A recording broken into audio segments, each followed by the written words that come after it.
Bonjour à tous. Aujourd'hui, nous allons parler de progrès et de progressisme. Comme la plupart des gens l'auront remarqué, la scène politique occidentale est occupée par des gens qui se proclament progressistes, et les mesures politiques qu'ils proposent comme un progrès. Ce qui est assez inhabituel dans l'histoire politique. De tout temps, il y a eu des mouvements politiques militants pour toutes sortes de changements et de réformes.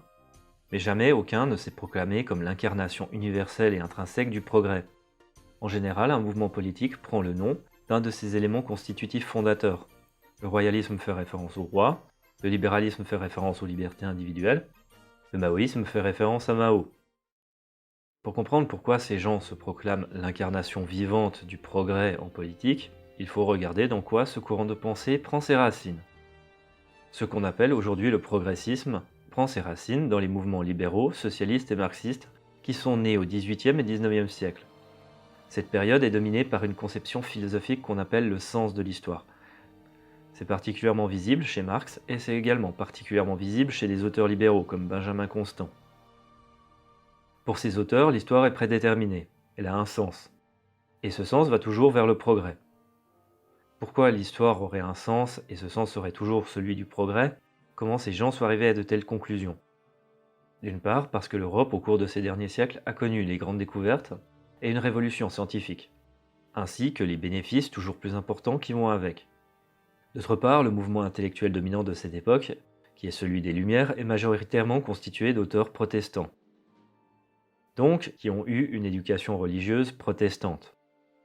Un des concepts centraux du protestantisme, c'est le concept de prédestination.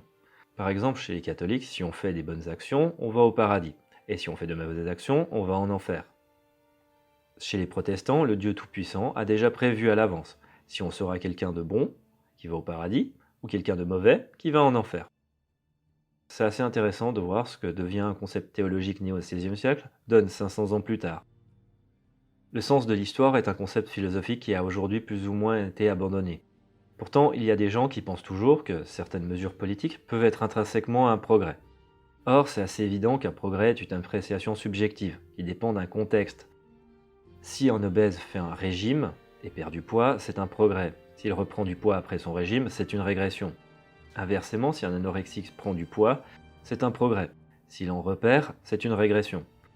En politique, progressistes, conservateurs et réactionnaires sont des positionnements politiques par rapport à un contexte. Toutes les idéologies politiques veulent mettre en place leur système politique. Et tout ce qui va dans le sens de cette mise en place est un progrès, pour ceux qui adhèrent à cette idéologie. Les gens qui s'y opposent et favorisent le statu quo sont des conservateurs. Et ceux qui sont pour un retour à un état antérieur sont des réactionnaires. C'est pour ça que les gens qui veulent octroyer un corpus idéologique intrinsèque au concept de conservation et fonder une idéologie conservatrice sont dans la même aberration intellectuelle que ceux qui le font pour le progrès. Un conservateur dans l'Union soviétique de Gorbatchev n'a absolument rien à voir politiquement avec un conservateur de l'Angleterre victorienne. Un progrès n'est pas quelque chose qui se décrète. Dans la nature, on détermine si une mutation est positive ou négative par rapport à sa contribution à la pérennité de l'espèce. De la même manière, si un changement politique contribue à la pérennité de la société, on peut juger, rétrospectivement, que c'était un progrès. Par exemple, Jules César avait mis en place une grande réforme du système de gouvernance des provinces, qui est resté en place quasiment jusqu'à la fin de l'Empire. À partir de ce moment-là, on peut juger que sa réforme était un progrès. Inversement, si on met en place une mesure politique qui contribue à la déliquescence de la société, on peut difficilement la qualifier de progrès, sauf si le but recherché était effectivement la déliquescence de la société. Après, les gens qui prennent ce genre de mesures, consciemment ou inconsciemment, restent rarement longtemps en place pour en tirer les bénéfices. Le fait qu'un mouvement idéologique se proclame comme l'incarnation vivante d'un positionnement politique est une aberration intellectuelle. Mais au-delà de ça, le progrès est perçu comme quelque chose de généralement positif, et dans une moindre mesure conservateur également. Il ne faut pas laisser ses adversaires tirer les bénéfices de qualificatifs qui leur sont positifs. C'est une défaite intellectuelle et idéologique. Les progressistes n'ont pas le monopole du progrès. Maintenant, si vous vous demandez, ces gens qui se disent progressistes, idéologiquement c'est quoi?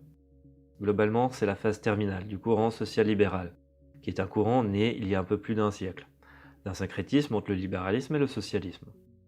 Comme la plupart des syncrétismes, on a des contradictions, ce qui n'est jamais très bon pour la cohérence et la rationalité d'un mouvement politique.